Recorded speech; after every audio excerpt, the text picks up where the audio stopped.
Assalamualaikum warahmatullahi wabarakatuh. Selamat pagi anak-anakku yang Bunda sayangi. Apa kabar semuanya?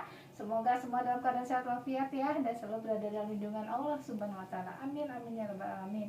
Anak-anakku, walaupun kita sehat tapi kita tetap harus menjaga protokol kesehatan, harus melaksanakan protokol kesehatan, yaitu melaksanakan 5M. Jangan lupa cuci tangan, pakai masker, lalu kemudian jaga jarak, lalu menghindari kerumunan dan kurangi mobilitas ya. Kemudian pada hari ini kita akan belajar tentang kalor dan perpindahannya. Tujuan dari pembelajaran hari ini adalah setelah mengikuti pembelajaran, kalian diharapkan harus bisa, satu, menjelaskan pengertian kalor. Yang kedua, harus bisa menjelaskan bagaimana sih karakteristik dari perpindahan kalor itu. Lalu bisa menghitung besarnya kalor yang diterima atau dilepaskan.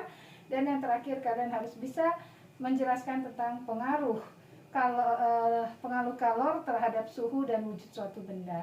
Nah, sebelum masuk ke dalam materi, maka kita hari ini akan melakukan percobaan atau eksperimen. Percobaannya yaitu tentang kalor. Tujuan dari percobaan ini adalah satu, kalian untuk mengetahui pengaruh kalor terhadap suatu zat. Alat dan bahannya yang pertama adalah kita siapkan lilin, lalu korek api, lalu gelas aqua, mentega, lalu es, kemudian air, pewarna, botol aqua, sendok, ya, dan tutup botol yang sudah dilubangi. Nah, tutup botol yang sudah dilubangi. Oke. Langkah pertama yang harus kita kerjakan adalah pertama, kita ambil 2 gelas aqua, kemudian kita beri nomor 1 dan nomor 2. Ya, kita kasih nomor. Oke, ada nomor 1, nomor 2. Oke, prosedur pertama kita nyalakan lilin, kemudian kita ambil sebuah gelas yang tadi nomor 1, kemudian kita letakkan di atas lilin, kita amati apa yang akan terjadi pada gelas ini.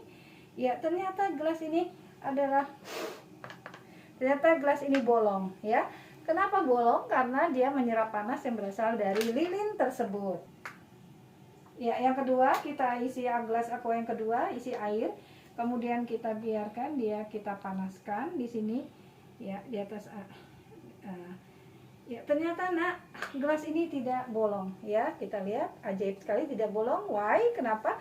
Karena panas yang diberikan oleh lilin ini tidak diserap oleh plastik gelas ini, tapi diserap oleh air yang berada di dalam gelas tersebut. Yang ketiga adalah kita isi gelas aqua ini dengan es batu. Kita biarkan sehingga akhirnya es batu tersebut mencair seperti ini. Kalau sudah mencair, kita letakkan di atas langkah keempat, kita letakkan di atas lilin, ya. Oke, kita lihat, kita biarkan saja di sini. Yang kelima adalah kita isi gelas aqua ini dengan air, kita biarkan di sini sampai dia keluar asapnya. Ya, kelihatan keluar asapnya, Nak? Kelihatan? Ya, ini sudah terjadi perubahan wujud dari cair menjadi gas. Oke, yang kelima, Nak, kita letakkan mentega di pinggir sini, di atas sendok, kemudian pinggir sendok ini kita panaskan, ya. Kita lihat, ini kita panaskan ujungnya sampai nanti ada perubahan letak dari mentega tersebut. Ya, kita lihat, ya, ternyata mentega itu turun, ya, Nak. Kenapa? Karena panas dari ujung sendok ini sudah menuju ke tengah, sehingga akhirnya mentega tersebut turun dan mencair.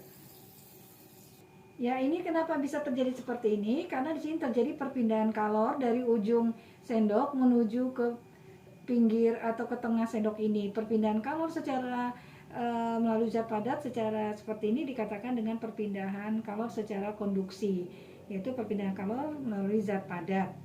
Oke, yang keenam adalah kita isi satu botol aqua dengan air panas, kemudian kita masukkan pewarna ke dalam botol aqua ini. Sementara botol aqua yang satunya adalah air biasa atau air dingin. Kemudian yang botol air biasa itu kita jadikan satu dengan air panas. Kita lihat apa yang akan terjadi di sini, ya. Kita lihat ya, Nak. Ya, kita lihat anak-anakku, lama kelamaan, ya, air yang berada di botol aqua bagian atas itu warnanya akan sama dengan air yang berada. Ya, kenapa bisa terjadi ini? Karena terjadi perpindahan kalor secara konveksi pada zat cair dan pada udara, sehingga partikel-partikel warna pada air ini akan berpindah ke atas sehingga mengisi ruangan pada aqua yang berada di atas. Ini perpindahan kalor melalui zat cair dan udara ini disebut dengan secara konveksi. Jadi kesimpulannya adalah perpindahan kalor itu bisa secara konduksi, konveksi, dan radiasi.